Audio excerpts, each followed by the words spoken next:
አይፍቱም ብልህ ሴት መሆን አለብሽ፣ ብልጥ ሁኚ እና በአምላክን የራስ ማድረግ ትችያለሽ እና ብልጠት ተጠቀሚ እያለቻትም እየመከረቻት ነበር።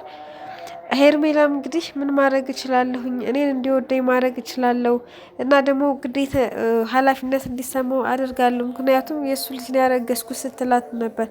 እናም እኔ ምልሽ በአምላክ እኮ ምንም ብታደርጊው ዞር ብሎ ማያይሽ ነው። ምጥ ቢይዝሽ ምጥ ይዞሽ እያየሽ ራሱ ዞር ብሎ ሳይሽ መሄድ የሚችል አይነት ሰው ነው እና ሞኝ አትሁኝ፣ ብቻ ግን ብልህነትሽን ተጠቀሚው ትላታለች። ሄርሜላም እንግዲህ ያልሽኝን ሁሉ አድርጋለሁ እትዬ ታዛዥ ነኝ ስትላትም ነበር። እና ወደ ህብስት ክፍልም ገብታ ህብስትን ረበሽኩሽ ወይ ከዚህ በኋላ እንዳትመጭ ስላልሽኝ በጣም ተናድጄብሻለሁ፣ ግን ደግሞ አልረብሽሽም አልመጣም ከዚህ በኋላ ስትላትም ነበር። ደግሞ ለምንድነው ተኝተሽ ሳተኝ ልክ እንደተኛ ሰው የምታስመስዩ ለምንድነው? ያው በአምላክን እየጠበቅሽ ነው አይደል እያለቻትም ነበር። ህብስትም እንግዲህ እንደዚህ ስላልኩሽ በጣም ይቅርታ ማለቴ በቃ ከዚህ በኋላ መምጣት ትችያለሽ ቤት እንደፈለግሽ ትላታለች ማለት ነው። ህብስትም እንግዲህ ረጅም ሰዓት እንደማጨክንባት ስለምታውቅ ተመልሳ እንደዚህ እንደምትላት ታውቅ ነበረ እና መልሰሽን መምጣት ትችያለሽ ጓደኝነታችን ይቀጥላል እና እናትሽን እየተውሽ ግን እኔ ጋር መምጣት ብዙም ባይጠበቅብሽም ግን ደግሞ መምጣት ከፈለግሽ መብትሽ ነው ይህም ቤትሽ ነው ትላታለች። ሄርሜላም እንግዲህ አንድ ስልክ ይደወልላትና ለማውራት ወደ ኪችን ትሄዳለች። ህብስትም እንግዲህ ለምንድን ነው ኪችን የምትሄጀው? ወደ ውጭ ለምን ትወጫለሽ? ከኔ ጋር ሆነሽ ማውራታችን ወይስ ትላት። ሄርሜላም እንግዲህ አልችልም፣ ይህ እኮ አንቺ ፊት የማይወራ ስልክ ነው፣ በዛ ላይ ደግሞ አንቺን እንዳረብሽሽ ቆይ አንዴ ወጥቼ ላውራትና ሄርሜላ ወደ ኪችን ገብታ ታወራለች። የደወላትም አቶ አለም ነበር። አቶ አለምም እንግዲህ እንዴት ነሽ የኔ ውድ ደህና ነሽ ወይ እያለ ሰላምታውን ይቀጥላል። እሷም እንግዲህ የሚመች ቦታ ላይ አልነበርኩም ማለቴ ከህብስት ጋር ነበርኩ ነው ፈለከኝ ስትለውም በጣም ስለናፈቅሽ ነው የደወልኩልሽ እና ዛሬ አብረን ብናድር ደስ ይለኛል፣ ያ እንቡት ገላሽን እስከ ማቅፍ ድረስ ቸኩ ያለው ያላት ነበር። እሷም እንግዲህ እየተማረረችም ቢሆን ለመመለስ ሞክራለች። እናም ችግር የለውም እሺ በቃ ትልና ወደ ህብስት ጋር ትመለሳለች። አቶ አለምም ደውሎ እንግዲህ ዛሬ ወደ ቤት እንደማይመለስ ለሚስቱ እየነገራት ነበር፣ ለይፍቱ ማለት ነው። እና እሷም እንግዲህ ለምንድን ነው በዚህ በደረቅ ሌሊት የምትቀሰቅሰኝ ስትለው አይ ማደሬ ልነግርሽ ነው የደወልኩልሽ እና ማለት ስራ ከመሸር የጨረስ ነው ለዛ መምጣት አልችልም ልልሽ ነው የደወልኩት ይላታል። እሷም እንግዲህ በቃ ካደርክ አይቀር እዛ እህቴን አይተህ ትመጣለህ አይደል ስትለው አይ እሱማ የሚሆን ነገር አይደለም ብቻ ግን የትም አልሄድም ስራው ስላስመሸኝ ብቻ ነው ያደርኩት ለዛ ልንገርሽ ብዬ ነው ይላታል። እሷም እንግዲህ ችግር የለውም ጠዋት በጠዋት ና ትለዋለች። አብነትና በአምላክ አንድ ቤት አድረው ስለነበረ በአምላክ በጠዋቱ ወደ ህብስት ጋር ሊሄድ የተነሳ እንግዲህ አብነት ያየዋል ማለት ነው።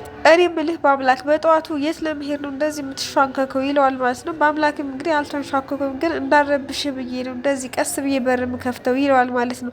እና የት ልትሄድ ነው በጠዋቱ ሲለውም አይ አዳሬን እንቅልፍ ስላልወሰደ ያችን ህብስት ላያት ሊሄድ ነው ይለዋል ማለት ነው። አብነትም እንግዲህ በልሂድ ያለ እሷ እኮ አይሆንልህም እሷን ሳትሳለም መቼም አይ ቀኑም አይመሽልህ ይለዋል ማለት ነው።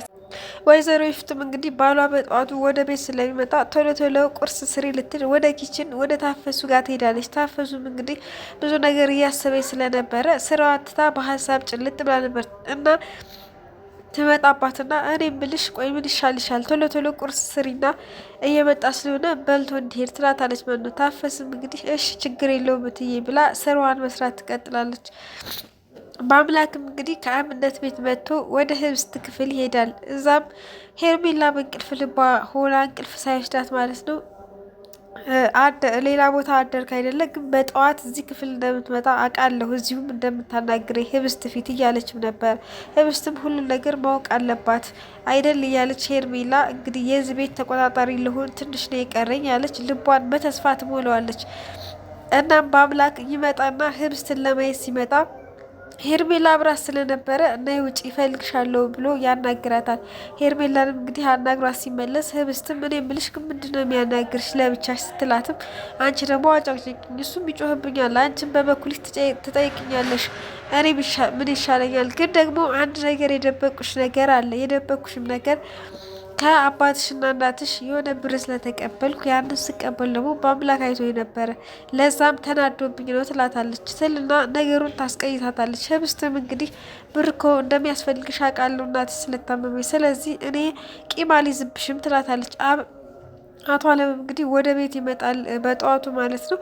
በጠዋቱ መጥቶ ህብስት ሳሎን ሲያገኛት ቁርስ ቀርቧል ጋሽ ሂድና ብላ ስትለው ልጆቹ አሉ እያለ ጥያቄውን ይቀጥላል። እሷ ሂድ ብላ ስትለው እኔም ጠይቅሽ አትመልሽም እንደ ልጆቹ አሉ ሲልም አዎ አሉ አንድ ላይ ናቸው ስትለውም ነበር። እሱም እንግዲህ ቁርስ አልፈልግም ብሎ ወደ ቢሮ ይገባል። ወደ ቢሮ ሲገባ እንግዲህ ከአብነት ጋር የሚሰሩት ነገር ስላለ ከአብነት ጋር አንዳንድ ነገሮችን ሊነጋገሩ ወደ ቢሮ ይገባል።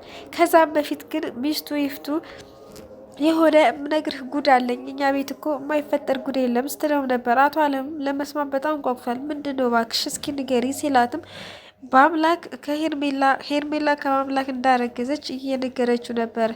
አለምም በጣም ተናዶ እንዴት ይህ ሊፈጠር ይችላል? ይህ ውሻ ቆይ ልጁን ላናግረውና የማላደርገውን ነገር እኔ ነኝ የማውቀው ይልና ቢሮ ገብቶ እንግዲህ ከአብነት ጋር እየተነጋገሩ ነበር እና አብነትንም እንግዲህ ይህ ነገር እንደተፈጠረ ይነግረዋል። ኃላፊነትህን ስለምትወጣ ብዙ ስራ ልሰጥህ እፈልጋለሁ፣ እኔ ምልህ በአምላክንም እንድትከታተልልኝ እፈልጋለሁ ሲለውም ነበር። ለምንድን ነው ደግሞ እንደዛ ያልከኝ ሲለውም ትልቅ ጉድ ተፈጥሯል ማለቴ በአምላክ እኮ ሄርሜላን ስላስረገዛት ህብስትንም እንደማያስረግዛት ምን ያክል እርግጠኛ ልሆን አልችልም። ስለዚህ ከዚህ ነገር መጠበቅ ስለምችል ልጄን ስለምፈልግ እና እንድትከታተልልኝ እፈልጋለሁ ይላል።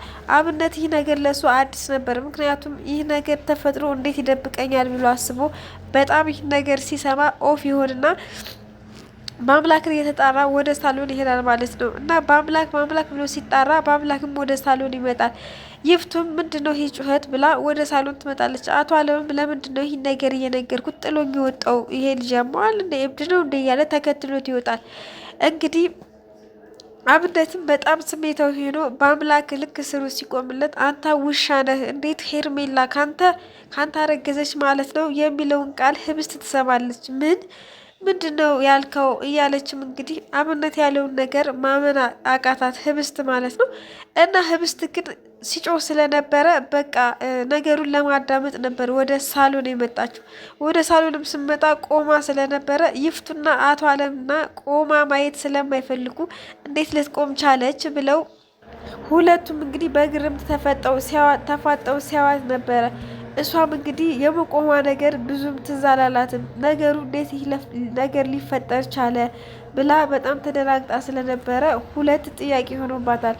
አንደኛ በአምላክ ከሄርሜላ ማስረገዙ፣ ሁለተኛው ደግሞ ቆማ ስላዩት በጣም ተደናግጣ ነበር እና ይፍቱም እንግዲህ አንቺ ውሻ ቆምሽ ማለት ነው እንዴት ልትቆም ይቻልሽ ብላም እንግዲህ ከአቶ አለም ጋር መጠጥ ብለው እያዩት ነበረ። ህብስት በአንድ ጊዜ ሁለት ነገር ሰምታለች እና መቆሟንስ እንዴት መሸወድ ትችላለች? እና ደግሞ በአምላክ ሄርሜላ ከአምላክ ማርገዟንስ አምና ትቀበል ይሆን ወይንስ የሚለውን በቀጣይ የምናይ ይሆናል። ቤተሰብ ያላችሁበት ሰላማችሁ ብዙ ይበልልኝ። ላይክ፣ ሸር፣ ሰብስክራይብ ያደረጋችሁ አበረታቱኝ። ሰብስክራይብ ታደርጉኝ ቤተሰቦች እጅግ አድርጌ አመሰግናለሁ። ወዳችኋለሁ። ባይ